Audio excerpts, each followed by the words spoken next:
Hello mga Marites! Oro Diyos ko, first time kong magdadrive papuntang Angeles. Sa mga oras nga na nagdadasal ako, Lord, dali mo ako sa destination ko, Diyos ko.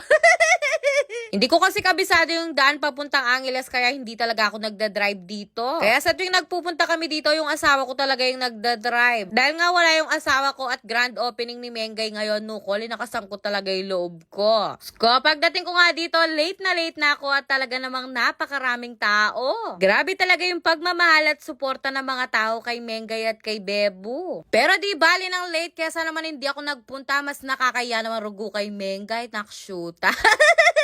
Oro Diyos ko, pagdating ko nga dito, tapos na silang nagsikain. Pero napakasaya ko nga dyan dahil nakita ko nga yung mga mamis na talaga namang idol na idol ko. At syempre, nandito rin ang mga kasama naming mga kapampangan vlogger. Oro Diyos ko, baludang balong late kuno ko. Late ka. At dahil nga na-late ako, hindi ko na nakita yung pagkakat ng ribbon, nakshuta. Pero kahit late ako, grabe talaga yung pagsalubong at pagtanggap nila sa akin. Balamya akong may kabandikeng okoy king. Nandito nga rin ang BFF kong si Mami Lovely at nakita rin namin si Mami King na talaga namang napaka-sexy. At nandito rin ang Manalo Twins na napakaganda at si Kabulak Boy Nuko. Hello mga Marites! Isa-isa ko na nga rin linapitan ng mga kasama naming mga kapampangan vlogger. Pena, kita na nakating Marites! Aro Diyos ko, metukal jo! Dito nga rin si Nick Shirus. Nandito rin si Mami Ayek, Mami Ana, Mami Shini, Mami Ena, Mami Jam at Mami John. O yan, kayong sumawa ka rin, Mami.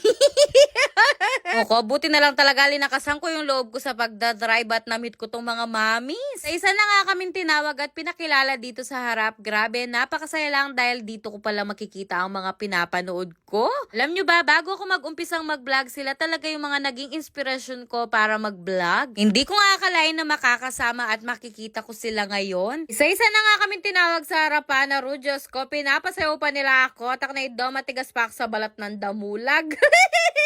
Siyempre, hindi ko rin naman palalagpasin na magpa-picture kay Mengay nakshuta, kalagong babae, Jo. Nandito nga rin si Mami Rochelle at ang napaka-cute na si Inday Baby Eunice. Grabe, tignan nyo naman kung gaano karami yung mga taong sumusuporta at nagmamaal kay Mengay at Bebu. Napakasarap nga sa pakiramdam na isa nga ako sa mga naimbitahan na content creator dito. Habang ang busy-busy ang lahat, linapitan ko nga si Nanay Angeline Mapagmahal dito sa may gilid. Diyos ko, nakikita ko kasi yung nanay ko sa kanya at hawig na hawig sila, Nuko. Habang nga nakatayo ako dito sa may gilid, talaga namang naaamoy ko tong mga piniprito nilang okoy. Linapitan ko na nga dyan si Bells TV para magpalibre ako ng okoy sa kanya. Diyos ko, big time to, Jo. Nagpapalibre nga ako sa kanya at sabi niya sa akin, kumuha ako ng kumuha hanggat gusto ko. Ay, Diyos ko, hindi ako tatanggi sa grasya. Tak na ido. Hindi ko first time matitikman to dahil ilang beses na rin ako nakatikim nito sa tuwing nagpupunta ako sa Robinson. Napakasarap nga nito lalo na pag ibababad mo sa napakasarap na suka. Tang na ito ng videographer ko, pinakatutok niya sa bibig ko, baldang balong mata ko. Diyos ko. Dahil nga napakasarap na mga okoy na to, nabitin pa nga ako dun sa isa kaya kumuha pa ulit ako. Tak na ito ng Bells TV, bala na siya nito. Bawat kuha ko nga ng okoy talaga naman pinapalista ko lahat kay Bells TV. Bala na kanya niya ng mga dali, Diyos ko. Pero Diyos ko, pag nagsasama-sama talaga kami, Nuko, maniglo kami ka rin camera, pasensya na kayo.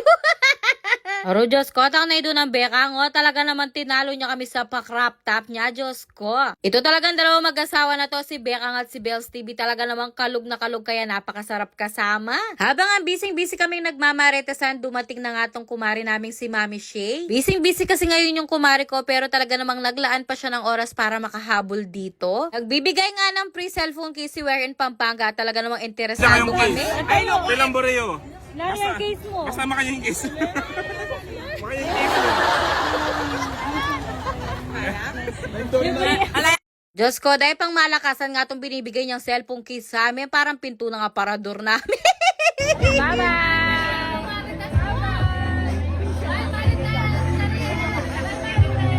Pagkatapos nga namin nagsimaritisan at tapos na nga rin yung event, nagpaalam na rin kami kay Mengay. Nahanap na kasi ni Daddy Bakal si Mami Bel, kaya talaga namang nagpaalam na kami, nuko. Grabe, pagdating ko dito talaga namang napakarami nang nakapila hanggang sa pag-alis ko, talaga namang pinipilaan tong Okoy King. Bago nga kami umuwi dyan, dumiretso muna kami dito sa SM Clark para makapag-coffee kami. Nagkaiyaan kasi kami ng BFF ko na si Mami Lovely at si Nabels TV at Bekang na mag-coffee muna para makapag-chikahan din kami. Pero Diyos ko, hanggang dito marami talagang kalokohan si Bells TV, nuko.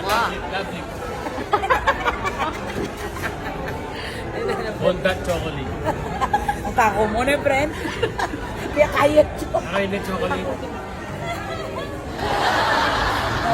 Caramel na siya. Sabi ko. Nagkwentuhan muna kami pero wala kaming sinirang buhay dyan. Trabaho yung pinag-uusapan namin. Katapos nga namin magkwentuhan at mag-coffee, nagkayaan na rin kaming umuwi. Diyos ko, proud na proud ako sa sarili ko. Taknay doon, nakapag-drive ako sa Angeles. Ay, dang maniglo.